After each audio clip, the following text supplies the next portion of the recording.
आज यहां हम कांग्रेस पार्टी का मैनिफेस्टो इनॉग्रेट करने आए हैं। मुझे याद है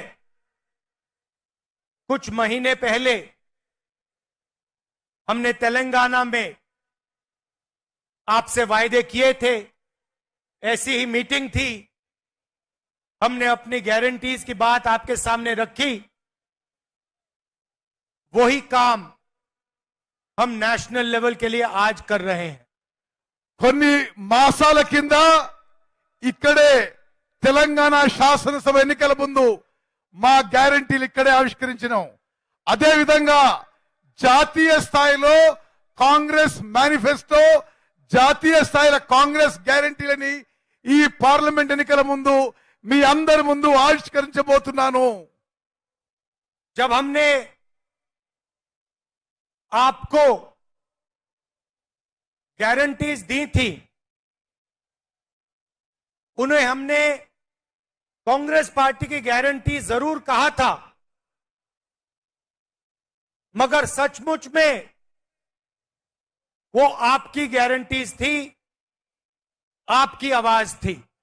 మేము ఇక్కడ చెప్పినప్పుడు అది కాంగ్రెస్ పార్టీ గ్యారెంటీలు, కానీ అది మీ గ్యారెంటీలు, మీ గొంతు వినిపించడం అని చెప్పి నేను మనవి చేస్తున్నాను।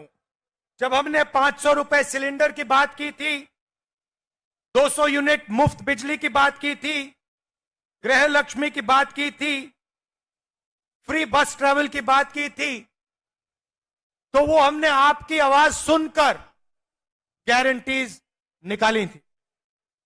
500 రూపాయలు గ్యాస్ సిలిండర్ అయినా, 200 యూనిట్ల వరకు ఉచిత విద్యుత్ అయినా, ఆర్టీసీ బస్సుల్లో మహిళలకి ఉచిత ప్రయాణమైనా, గృహలక్ష్మిలో ఉచితంగా ఇల్లు కట్టడమైనా మీ గొంతుని ఇక్కడి నుంచి వినిపించడం జరిగింది। అది అమలు చేసిన విషయం కూడా మీకు మనవి చేస్తున్నాను। और आज तेलंगाना के सब लोग जानते हैं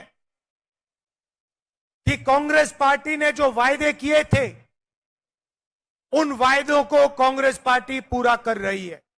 తెలంగాణలో ప్రజానీకానికి అందరికీ తెలుసు, ఏ మాట అయితే మేము ఎన్నికల ముందు ఏ గ్యారెంటీస్ అయితే చెప్పామో అన్ని గ్యారెంటీస్ ఇచ్చి మాట నిలబెట్టుకుంటున్న విషయం మీ అందరికీ తెలుసు।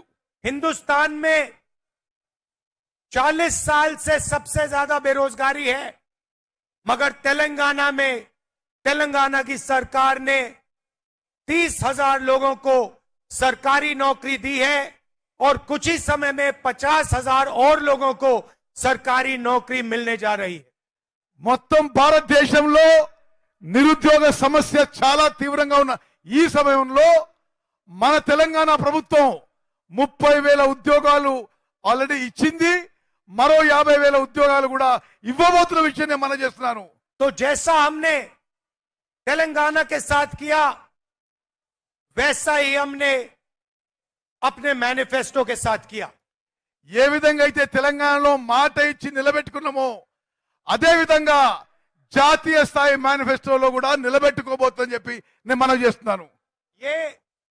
ये जो मैनिफेस्टो है, ये हिंदुस्तान की जनता की आवाज है, ये कांग्रेस पार्टी की आवाज नहीं है। आपके दिल में जो था, लाखों लोगों के दिल में जो था, उसे कांग्रेस पार्टी ने सुना और उसे हमने मैनिफेस्टो में डाला। ఈ మేనిఫెస్టో కేవలం కాంగ్రెస్ పార్టీ మేనిఫెస్టో కాదు, భారతదేశం ప్రజల యొక్క కోరిక మేరకు ఈ మేనిఫెస్టో తయారు చేయడం జరిగింది। మీ మనసులో ఉన్న మాట ఈ మేనిఫెస్టోలో ప్రతిబింబం చేసినాము।